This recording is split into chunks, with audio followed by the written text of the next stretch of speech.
Well, I'm pleased to make a second presentation today about leveraging the OEF Toolkit to deliver international development results. This presentation is about a turnkey toolkit that I've developed that really provides a platform long-term organizational success. I've been working in this area for about 30 years and learned a lot while doing it and put everything I know that works well into this toolkit, and allows a lot of flexibility at the end of the day for us as consultants, because we're confronted with different situations all the time with a broad range of clients across sectors. But this toolkit can be used by CMC members to identify international development work, do the projects, get results, and develop follow-on business. And it's all about transferring the knowledge that is part of this toolkit, or the knowledge that we have as professionals, to others in developing countries, whether it's an organization we're working with or whether we're training consulting professionals like ourselves. And by doing this sort of work, we can work with organizations to improve their performance. We can publish the results of our work in international best practice and benchmarking organization journals. We can serve on international excellence committees, as I've been doing, and really participate on projects that deliver tangible results and make a difference at the end of the day. So if we take a look at developing countries, what is it about developing countries that is the issue that we want to help address? And we find that the research will tell us, and actually when we're working in developing countries, we notice that they need a lot of help because often their organizations are badly managed. And this, of course, substantially reduces their chances of getting ahead, their productivity, and limits even expansion, beyond a very micro-size enterprise to a small, medium, or larger size enterprise. And a large degree of the issues, especially for larger firms, is that they require more formalized management practices, and they need to decentralize decision-making. And they need our help with that. In smaller firms, it's often financial constraints that are getting in the way. And just a side note, it's not just developing countries that are having trouble with their organizations. I mean, we've got our issues here too in developed countries like Canada, where a recent study told us that the non-value adding activity can be up to 40% of payroll in service organizations and up to 20% of payroll in manufacturing organizations. So lots of room for improvement. Here's a picture of the world, and this shows the Global Entrepreneurial Index, which is right now at 52%. And we all know that it's tough to get entrepreneurial ventures off to a good start and keep them up and running and growing and expanding. So there's work to be done in this area to help increase that index. We're sitting pretty high in Canada. We're number 2 in the world with a 79.5% entrepreneurial index. But again, there's room for improvement there as well. And I think these two things go hand in hand. We know over the last 20 years that if we use excellence models and we implement excellence models, we can improve organizational performance. And we know through all the research that this is very sustainable, that each and every year you'll see continually improving results across a balanced system of measurement. And for those people who maybe don't know about excellence models, the popular models have been EFQM, which is the European model, Baldrige out of the States, the Canadian framework here in Canada, the Australian Business Excellence Framework. And overall, there's about 65 countries around the world that use excellence models and have national award programs that recognize organizations that have successfully put a model in place and gotten sustainable results over at least a 3-year period. And the best practices that we have in these models are those practices that are common to high-performing organizations. We know they're tried and true, and this research has validated over and over again that this is true no matter what sector: government, business, nonprofit, any size or type of organization. And we also know that the best practices for new product development, so that could be an entrepreneurial venture, it could be a business that's introducing a new product. These best practices for new product development align with the excellence models as well. And so the two really go hand in hand. It's also very nice to report that excellence models have got practices in them that closely resemble our CMC body of knowledge. But I must say that when I got into this area, I noticed that there was a few additional, there was some additional professional development needed to work with an excellence model, because they do cover some areas that our body of knowledge doesn't cover. And of course, it's just added value for us as CMCs to learn about some of these things. But the organizations that have received national recognition for successfully implementing an excellence model around the world really experience exceptional results. And these are some of those results. And you can see it's a nice balanced sort of results across key management areas. And these are all the things that we'd want to see in a government organization or a business or a non-profit. So if we apply this thinking, if we say we're going to work with organizations to help them improve their performance in a developing country, that if we work with enough of these organizations that we know that that's going to contribute to the local economy, make it easier for those organizations to trade if they're in the business sector, and this eventually trickles down to positively impact the resident quality of life. So as CMC members, the way we can make a difference is by transferring this knowledge to the organizations in developing countries so they can use it to their advantage. And we can also transfer this knowledge to professionals just like ourselves in developing countries that want to work with organizations there, or they want to work with us on the ground with organizations there. We can team up and work together. I think it's really important that we embrace the knowledge about excellence models and that we use it in our practice here at home or abroad. There's recent studies have taken a look at the challenges facing most organizations today and the likely challenges in the future, and they've concluded that having an excellence model in place is going to be necessary for organizations. It'll be the entry point to the marketplace for business, and it'll be quite necessary for government as well. The Organizational Excellence Framework, if you're not familiar with it, is a publication that was authored by myself back in 2010. And what it does is it integrates the excellence models that we have in the world. And there's a toolkit that accompanies it that includes not only this publication, but workshops and an automated assessment and reporting tool. So this is really the foundation for the toolkit, is this publication.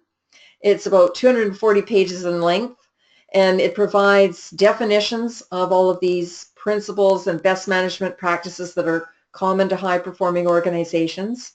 And it's unique from any other model around the world in that it provides implementation guidelines that are used by management consultants to put these best management practices in place. So what we've got here is a really good solid foundation, something we know is tried and true and works, something that fills a gap in the literature and lets us stand apart. It provides a balanced system of measurement at the end of the day because it's comprised of the principles that describe the culture of the organization, all the key management areas where the best management practices are, and the balanced system of performance measurement that we're going to use to gauge our performance and where we're sitting and where are our strengths and what needs to improve. It's very flexible as it can be used with any size or type of organization. It can be used by professionals anywhere in the world, and it can be used in conjunction with any excellence model or award program. The second element of the toolkit are the workshops. We've got holistic workshops that we can use when we are working with an organization that wants to embrace this and put it all in place and work with it over a few years at their own during their own chosen time frame. And we have modular workshops for key management areas because, as we know as consultants, we need to dive deep into certain areas every once in a while to address those issues that are keeping that organizational leader up at night. So this allows us the flexibility of adopting a holistic or modular approach given what the client requirements are. But in either of these workshops, they offer a bit of a similar format where we work with the workshop information to transfer knowledge to participants. We provide an opportunity for them to self-assess themselves against these best management practices and then develop an improvement plan to address gaps. And it really sets the stage for implementation by the employees in the organization and with the help of external professionals such as ourselves. Very flexible at the end of the day because the organization can choose that holistic or modular approach. The workshops come equipped with lots of guidance for us as facilitators because they've got facilitator notes that speak in a fair bit of detail about the content we want to cover. They address different learning styles in that they've got different characteristics that appeal to visual, auditory, kinesthetic learners, offer really good value for the dollar at the end of the day. They assure alignment because you've got this publication and workshops and an automated assessment reporting tool that all fit together quite nicely. And good news for consultants, they can be customized by adding material specific to an industry sector to make it very meaningful for the client. You can translate the material to another language and put your own signature on it at the end of the day.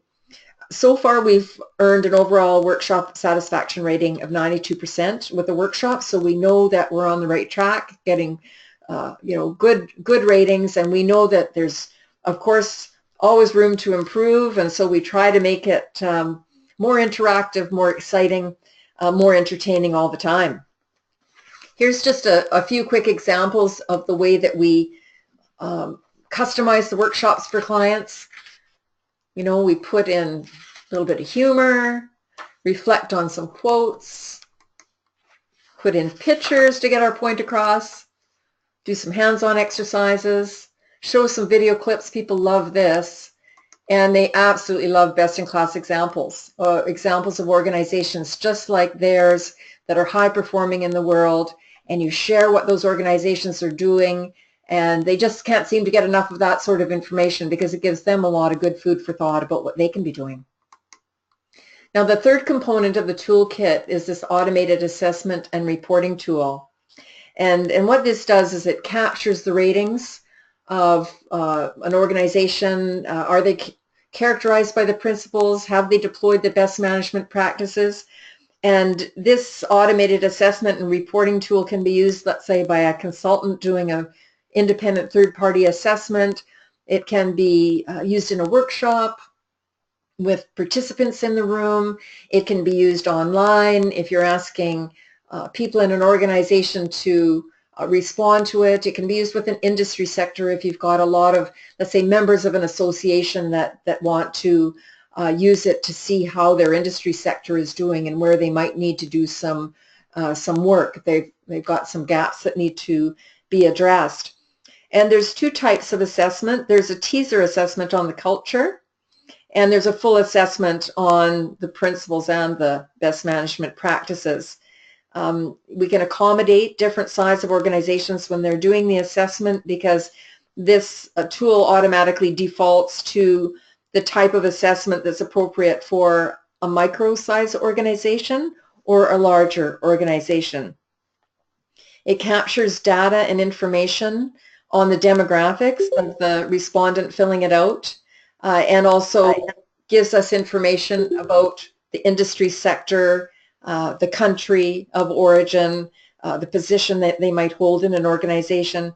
And it captures their open-ended comments in addition to their ratings. So it's really robust at the end of the day, the kind of information that we get back out of the assessment. And for any low-rated items, it generates independent, very individual action plans to address that best practice and to fully deploy it.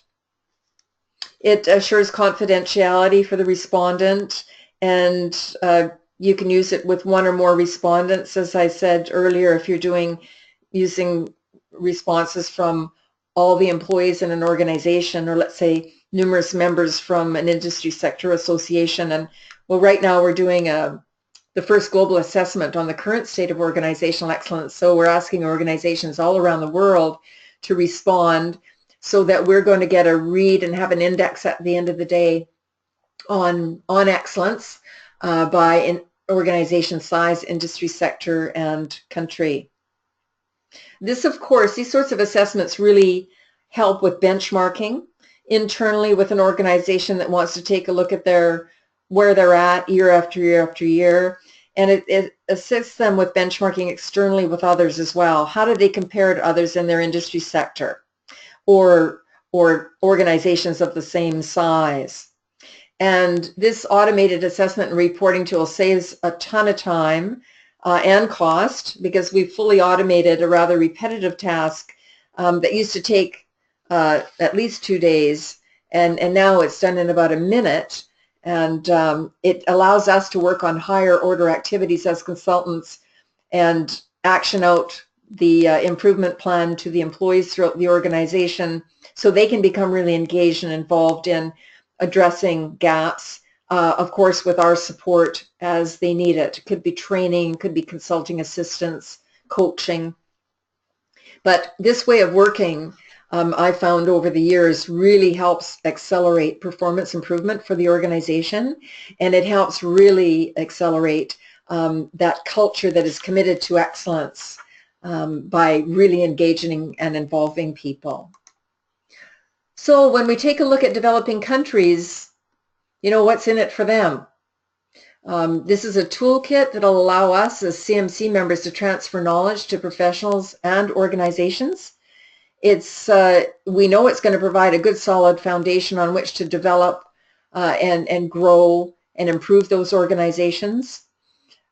With those organizations improving their performance, we know it's going to make a positive contribution to economy, trade, and ultimately to the resident quality of life.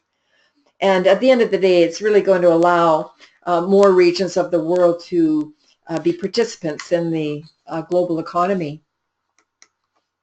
And what's in it for us?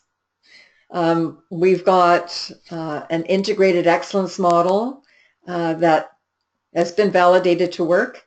No one else is really using this model around the world outside of the professionals that have been trained to use it. And we've got been doing some work in about 20 countries. So these are all pretty seasoned professionals. They're management consultants. They're part of our CMC network for the most part. But it's a very globally applicable, professional, cost-effective program. It's got the tools in it that allow us to find work, do the work, and get great results and create follow-on work for ourselves to support organizations in their excellence journey to be the best they can be. Gives us an opportunity as CMCs to demonstrate our value to the marketplace. So the client at the end of the day knows where they were at before we came in, where they're at when we leave, and we can see tangibly the results that we've been able to achieve with them.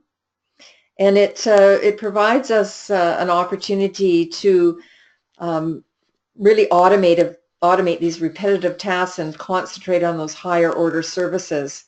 And for those organizations that might want to seek external recognition, it aligns quite nicely with international best practice and benchmarking awards and national excellence awards.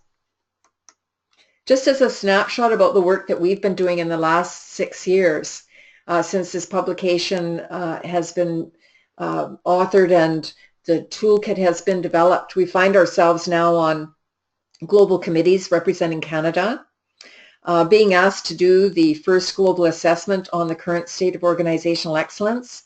And that was launched by the Organizational Excellence Technical Committee, which is a global organization with representatives from around the world that chose to use this tool to do the work.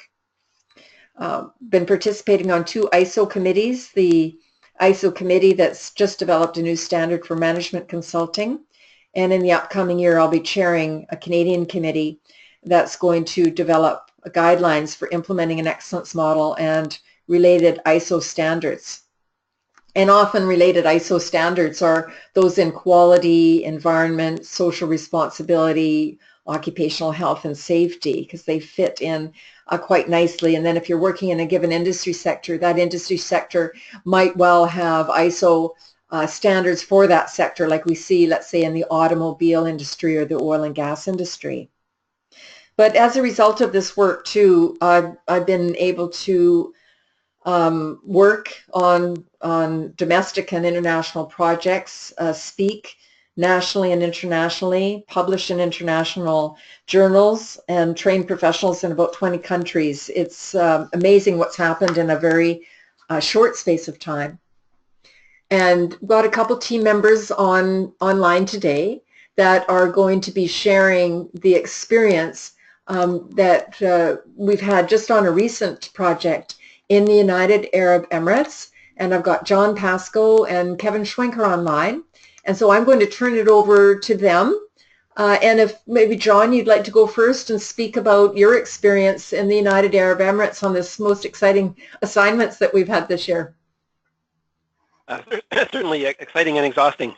I was talking with Dawn about 10 days or so ago, and we were comparing notes in terms of how long it took for us to kind of wind down from the experience between the, it's 11 time zones ahead when we're in BC, so it'd be 8 in Ontario, and the overall proposition is about 30, 35 hours, 36 hours or so of travel door to door. For those of you who are in Toronto, you can actually get there directly from Toronto. It's a long haul, but it's a direct flight. If you're not familiar with the United Arab Emirates, it's 7 essentially city-states, not like provinces, but they're actually separate nations that come together as the United Arab Emirates. Each of them has their own excellence program, and then there is a national, a federal one, United Arab Emirates Excellence Program. Kevin and I were privileged to be part of the national program in October, and then Kevin, Dawn, and I were there in February to participate in the Dubai national program, and there are others for the various Emirates. The process is that once you get there, it takes about a day or so to get your bearings. They offer a 2-day, quite intensive didactic and classroom-based orientation. Then you go about reading the submissions. The methodology, which we'll tell you a little bit more about, is very similar in many respects to organizational excellence, and Dawn had mentioned in the slides that at a high level, a high degree of similarity with the Baldrige model in the States, the European model, Australian model, and so on. So you read the submissions, you score them individually, and then you arrive at a consensus for the group. And then the majority of time in the 2 weeks is spent actually doing site visits and looking at how their submission is reflected in the actual operations of the what they call entities, and then coming together as a team and finalizing the findings and report, and then subsequently presentation to what they call, in effect, a technical jury, which is pretty discerning and humbling in many respects, because they take a wide-angle view of your submission relative to others. And then you finalize the report, and then away you go, but it does take time to kind of settle down from the experience. Enormously professionally rewarding. It was really very intriguing to see the commonality, as I mentioned before, between the various quality and organizational excellence models at a high level internationally. They pulled together about 120 subject matter experts from all over the world, the US, Canada, the European Union, UK. I had in my group Switzerland and Spain and the United Arab Emirates. It's really an opportunity professionally to recognize the the enormous leveraging that you can do in terms of coming together from different perspectives, to be working out of your comfort zone in another culture, another language. They do speak English there. That's their language of commerce, but of course the predominant language is Arabic. The majority of individuals begin learning English at the age of 5, and so that they're quite fluent, but it's different in many respects from Canadian consulting assignments where you take communication, whether it be in writing or verbally, for granted.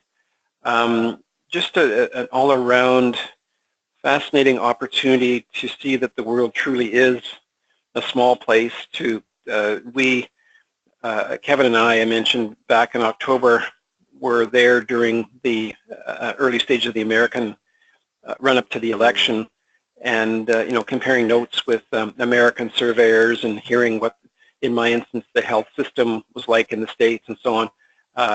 Really have developed lifelong colleagues and others to be in touch with by email, by phone, potentially to refer back work and those kinds of things. So would really strongly recommend that you consider being involved with organizational excellence specialists, and you'll see the website at the end of the presentation. In Kevin and my instance, that was our gateway from recommendation through Dawn Ringrose, our gateway to actually being recommended to participate in the process. So I'll hand it over to Kevin, and then we can have a bit of back and forth. So Kevin did human resources, which was one of the kind of the overarching themes. I was involved in the health system, hospitals and medical care and so on, and then Dawn was involved in tourism, so we can certainly answer your questions about that. But I'll hand it over to Kevin to talk a bit about his experiences. Hello, John. Remember, the first rule of Fight Club is there's no talking about Fight Club. I guess we are allowed to talk about the fact that we work with the government. We're not really supposed to get into exactly what we did for them or who we did it with, other than to say that it's fascinating to see that, the national government's initiative to become one of the top 10 governments in the world by 2020, and Dubai, or 2021, I think, and Dubai by 2020 is very keen. John pretty much covered everything about the project, except to say that it was really interesting. There was an American woman there who was shocked to see the number of experts that were drawn from Canada, and like, why would they pick people from Canada, was her comment, and it was all I could do not to give her, well, other than the evil eye, and just a chuckle, and other people noting that there were a lot of Canadian experts involved in this project because we are well respected internationally. I guess, the key link to what we're talking about here is the application of evaluation through an excellence model. And I'd really love to see Canadian governments at the national, provincial, and municipal level make such an incredible effort to hold themselves up to the world and say, are we doing the best that we possibly can? Are we leading in any areas? Because we would like to, in order to be among the top 10 governments, be leading in or have some leading indicators in every single one of our departments by 2021. So it just goes to show that the models of excellence are applicable to any organization, whether it be government, not-for-profit, or for-profit organizations of all sizes. I think I'll stop there and just see if people have any questions about the experiences of John and I, or around the organizational excellence framework itself.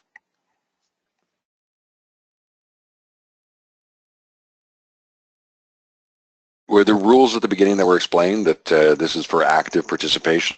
So this is now over to you for active participation.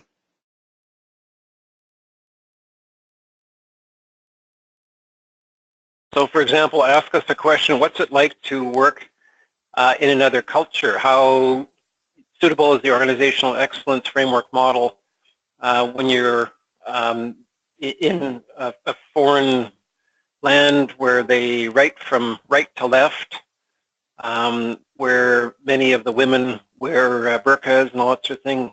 Feel free to ask us those kinds of questions.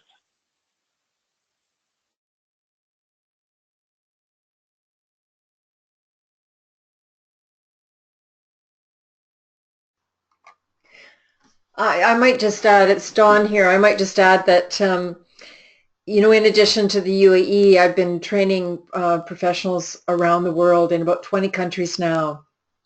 And we get pretty consistently some enthusiasm about this sort of professional development. People feel like this is a great toolkit to have at their fingertips. Workshop ratings are an overall average of 92%, so it's being positively received.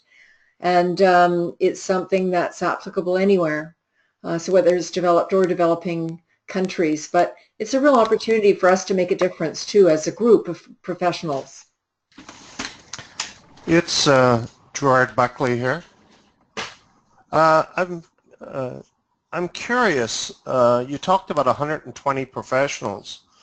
I'm curious how that was kind of quarterbacked or managed at the top. If you're talking about engaging 120 consultants to work on a project in the UAE, how is that, you know, right from the start? How's that contracted? How do you coordinate? Who coordinates it? That kind of background. Well, the client coordinates it. Number one, well, I might start back with, you know, the opportunity to get a chance to work on a project like this. It comes through our global network, and then the client manages the invitations out to people to, you know, consider submitting their CV and interest. Then they go through a selection process. And then they give you word that you know, you've been selected to work on the project. They make all your travel arrangements and set you up in very nice hotel with food and beverage. And so really all you have to worry about is going there and doing the work. And they lead you, you know, through everything that you need to know prior to doing the work. But then you wait to get paid. Sometimes it's a little less formal than we're used to here with contracts and so forth. But, and sometimes, you know, you're not paid in 30 days. Sometimes it takes a little longer working in developing countries. You have to be patient. But I wouldn't assume that it's, you know, some places you work in developing countries, you get a contract in advance, and sometimes you don't. So you have to be prepared to work under those kind of circumstances. But we usually know who we're working with, and it's not an issue at the end of the day getting paid. I was more thinking about how's the project managed. So is there a central person? Is there a central body? Like if you're bringing together what, you know, after you're chosen to be one of those experts, how is that coordinated on that end? Because it doesn't sound like it's in other words, a company, you know, call it E&Y, call it Boston Consulting Group, that would get the No, it's mandate. actually. Yeah. Hey, Gerald, it's Kevin here. How you doing? Yeah, excellent. Good to see you online. So they have a project manager, an assistant project manager. They have a complete team. So both at the national level of the UAE and at each one of the Emirates, which makes up the combined national combined national entity, they have project teams usually under the head of government. So Sheikh Khalifa, I can't remember the fellow's name in Dubai, but attached to the leader's office is a group that is specifically, that's how high a priority it is in these Emirates. There is a group that's responsible for the administration of the Excellence Program, and they will bring in a project manager or select from their team a project manager, an assistant project manager who manages this entire project. They have a selection committee made up of representatives of a number of the entities that are being evaluated, and they review the applications that are brought in, and the applications get there through international referrals, and as Dawn said, being part of the global networks as she is in the organizational excellence specialist group, that's how you hear through it, and then they go through and screen and pick out who they feel are the top applicants with the expertise in the subject matter that they're looking to have evaluated. So that team, the project manager and the assistant project manager, are the people who contact you. They retained a travel agency who looked after all of the bookings to bring all of these experts in from around the world. They contracted with a local hotel, 5-star by the way, in both instances, and set up all the rooms and the training, everything. So would it be right to say that this model is almost replicating what a Boston consulting group or one of those large consulting groups would do for a single project? Because it sounds like they are controlling you know, the inputs and the outputs, but is it meant to replace a Big Four type consulting group, or is it just meant to be a better way to bring people together? Well, it's just that they manage the project because they're the experts in their own, you know, in the pursuit of excellence of their government. So okay. It's, you know, it'd be just like any sort of project management office. It's not replacing any big firm because, of course, they bring in experts from all over the world. Yeah, people come. So it's just your basic project management office. And they may or may not work for one of the Big Four, or would a Big Four person come in on this type of project? You know, I didn't meet too many consultants from the large international firms, but then again, I didn't meet absolutely everyone. It seemed like they were picking, you know, experts, subject matter experts from around the world. You know, you had a chance to work with and rub shoulders with some pretty interesting people. You know, for example, in the media area, a fellow that used to run BBC was there.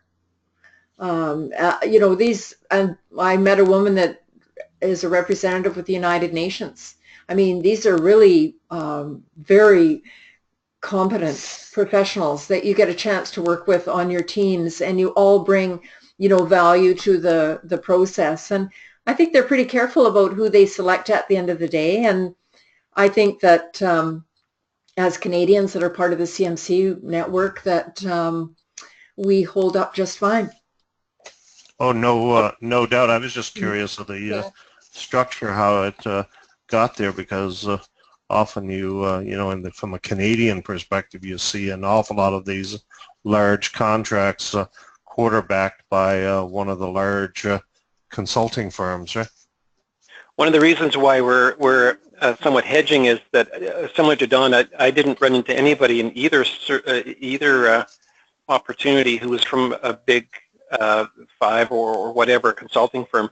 These are more subject matter experts who are, in many instances, academic, standalone consultants and so on. But back to one of the reasons why we're hedging is that there is very little communication among the group collectively.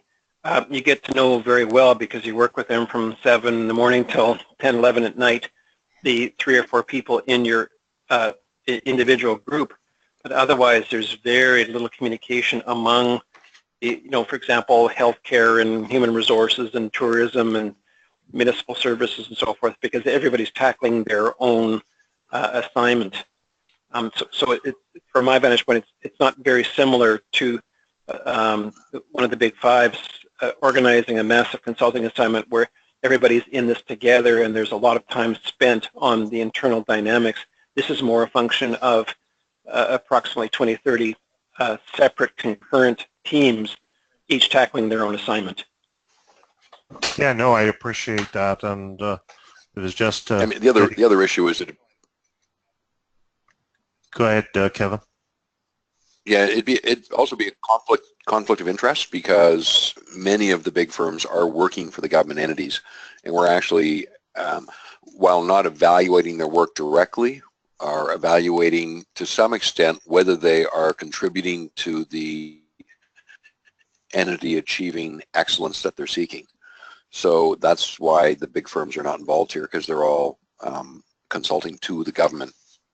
And I got to know a lot of people from a lot of different teams over the 2 times that I was, that I've been back, and most of them are, as John said, particular subject matter experts in their field, and as Dawn mentioned, like some really highly respected, powerful international people, and the people that they pick to be on the jury, because at the end we all have to present our evaluative findings to a jury who that we have to, the jury determines whether or not we have made the case for do we have the evidence to back up the evaluations and ratings that we gave. And Al Duran, who runs the Duran Institute, is that his first name, Dawn? Does anybody know the guy who runs the Duran Institute? And there was a fellow from the Singapore Excellence Commission who was there this last time. He's on the national awards for Singapore. The fellow who ran EFQM was there, yeah. Yeah. Yeah, it's a pretty, very accomplished people. Based on what I've heard, it's you're to be complimented for bringing that intelligence / a body of information back to Canada. That's kind of, I don't know how many people were on the earlier phone call, but probably not the breadth of people that could benefit from hearing what you have to say. Well, we had about 18 people on the previous one, which is just great. And so nobody got turned away, I don't think so. And we're good this time around too, which is fantastic. And I might just say a few words on the large firms, because I myself worked at the large firms, with Deloitte, Panelker Forrester. I worked as a longtime associate with KPMG, continue to work with large firms on various assignments, Ernst & Young and so forth. So I think that what I can say is, having worked with the large firms, they don't necessarily use, I didn't notice when I've been there anyway, that they use any of the excellence models. Would have been, to me, added value if they did. I wish I would have learned about it at the very beginning of my consulting career rather than stumbling on it a few years in, because it's been so valuable to me over time.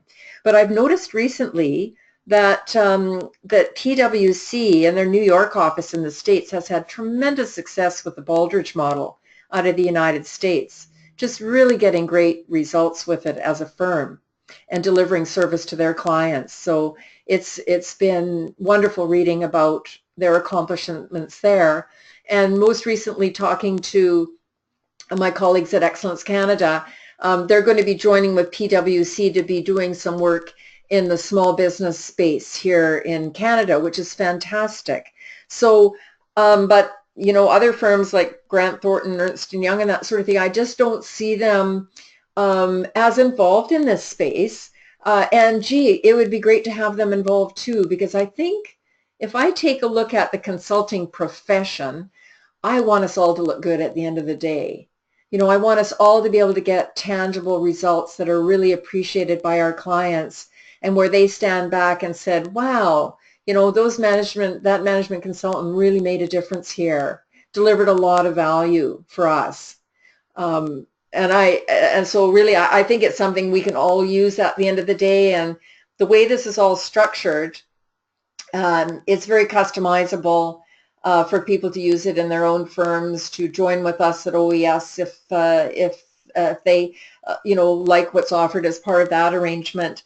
I think the important thing is that this is in the hands of CMCs and they're using it to get results with clients, whether it be in developing countries or even here at home.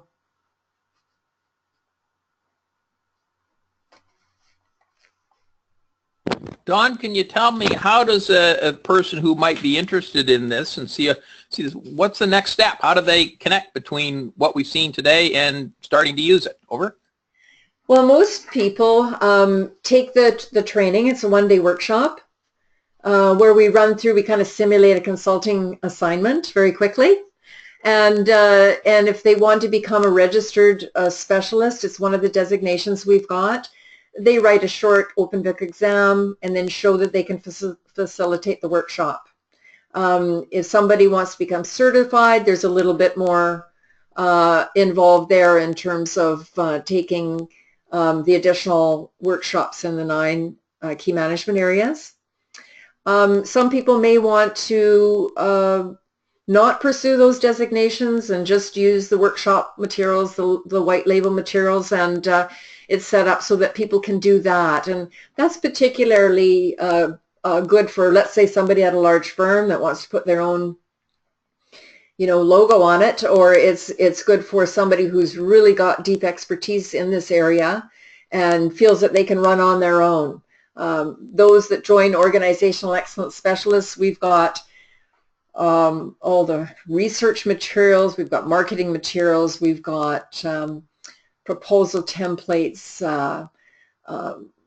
materials that we use to customize client engagement workshops, and we're tied in with a really strong international network. So we've got our fingertips on best practice and benchmarking information, and are part of what's very well entrenched in what's going on around the world in this area. So if that just brings a little bit more value to people that want to be working in this area with everything we've got set up. Dawn? Yes. It's Gerard again. You and I have spoke about this before. Yes. I know you offer that training online, but you said from time to time you end up here in Toronto giving this training. Is there any time in the near future that you might be giving this training in Toronto? Well, I've got my next online workshop is May 10th. And in the next time I'm going to be in Ontario is the latter part of September, because I'm going to be speaking at the ASQ Canada conference about this first global assessment that we're doing on the 25th and 26th. So if there was enough people there to warrant an in-person session, we could make arrangements, no problem. Well, if do you organize that yourself, or does CMC organize that? Usually it's myself. I don't know if we could, through the iSIG, maybe through the SIG group, we might be able to organize something and help, CMC might be able to help coordinate it, or we can arrange it through Organizational Excellence Specialists. It's outside of Toronto, where will you next be doing a what I would call an in-person session versus the online session? Well, right now it's the online sessions that I've got coming up, and I'm also noticing with clients more and more they're shifting to online as well. So some of the assignments I've got coming up with clients, it's what I'm doing is going to be online. Making presentations in the client workplace online. We might have some of our professionals in those places that can deliver live on the ground there, and then any follow-up work might be a combination of the two. But that's in Alberta, I'm thinking. That's right now those are projects in Alberta. May 10th is not a good date, but Dawn, I think you got my contact information, yeah. So feel free to keep me in the know on when you either have online sessions or in-person sessions. Okay, that's great. We try to put a lot of information on our website as well. Under the there's a section there on presentations and activities, and so there's a bit of information there. But I'll be happy to share this with the whole group.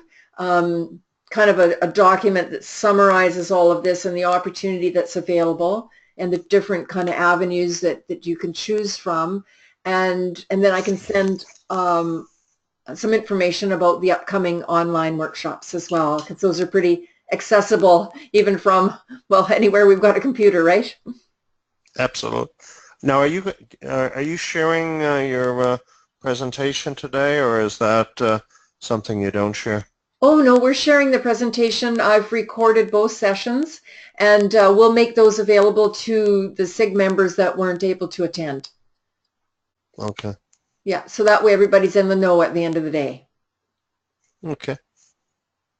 And I've got kind of something for the group I wanted to just toss out. As I look at the opportunity here for us to do work in this area, I found that most of my opportunities have come by sourcing things out, making an unsolicited proposal, landing on these great opportunities, getting referrals from our international network and that sort of thing. So there hasn't been many RFPs to respond to, which suits me just fine because that can be pretty time consuming. But I really think if we had a lot of CMC members kind of working in this area, we could really make a difference and impact our brand, as CMCs get results. And we can respond to all these RFPs that are available through the many, many channels that there are and see how we do with the competition that we're up against. But another idea I had was, could we solicit funding from some of these major funding agencies that support work in developing countries around the world? There's, major funding agencies in the US and Europe, for example, that might get behind this and feel that we can be part of helping make a difference. And they're pretty interested in us transferring knowledge and doing good work in other areas, whether it's with professionals or organizations. And so those are the tacks that I was thinking of. I personally think that we could really be a force to be reckoned with if we were to find a way of all working together. I just want to jump in here for one sec. Glynis Middleton has asked a question, Dawn, that I don't think we answered. Okay. Under the chat there. How was it as a female consultant to work in this environment in the UAE? Yeah, and I replied to her privately. It was just fine. I must say, before, I've been to the Middle East about 4 times now, and I must say I was, you get too influenced by the media, and I was a little bit frightened about what's it going to be like there safety-wise, and what's it going to be like as a female in business. And I must say that I have been treated royally and respectfully, and the experience has been so enriching, and I've had an opportunity not only to work with men there, but women, and really come to appreciate the commitment to excellence that they have. And it's so exciting. As a matter of fact, culturally, what they take it on is it's part of what they want to contribute to. The king has mandated it. And it's just something that's really ingrained in their culture, is a commitment to excellence. And so it's been absolutely fascinating to be in an environment like that where you learn so much. And I must say that working in other areas, where other regions of the world, like Singapore, is a similar environment where we find that as well, a real commitment to excellence and to moving a country from third world to first world in a very short space of time. So these are really exciting examples. But I found just everywhere I've worked, I've been treated very respectfully so far. And it's been just very expanding for me professionally to be able to learn about the way business is done in different areas. We've got a lot in common, but there are some new things that we learn about too, which is just fantastic. To supplement Dawn's comments, it's John Pascoe. I mentioned I was involved in the assessment of the health system. It was quite interesting for me. The majority of the senior health administrators as well as senior physicians were female. And I had to really disabuse my wife about perceptions gained from the media of, chauvinism and walk 3 steps behind me and don't speak until spoken to and so forth. They are really pursuing enhanced role for women in business and in leadership positions in a major, major way. It's very inspiring. Yeah, that's one thing I was... So does anyone have... Sorry, I was going to say, does anyone have any other questions about either about our experience in the UAE or with respect to the organizational excellence framework?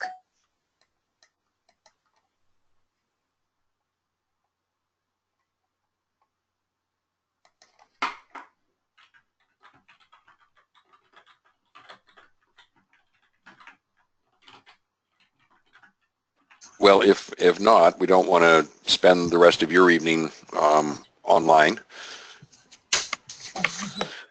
And I'm certainly happy to head off, as it's been quite a bit of travel for me lately.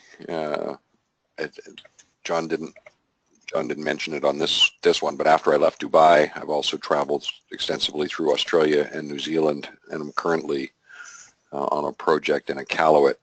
So I'm ready for supper. Get your mucklucks out, Arctic Circle. Mucklucks, you get Trust your me, mucklucks out. I have some very warm clothing. It's it reached a high of -20 here today. Oh my goodness. Is that where you were? Oh. Now, that's the beauty of this. I find that in a lot of my online workshops too, people get a chance to attend them. We have people from all over the world attending. And so you get a chance to, it's very interactive. And so you get a chance to talk to your counterparts in different regions of the world. And it's absolutely fascinating because we learn a little bit more about how business is going there too. Well, from my perspective, thanks for sharing this, and you've brought some good information to the table. Well, it's been my pleasure, and I thank too my colleagues that were here to present again today, because it's always great to share these experiences that we have on the ground, and it's pretty exciting work, and really the invitation is wide open for CMC members to get involved with us, whether they want to work more independently, whether they want to work on our team, our consortium that we have.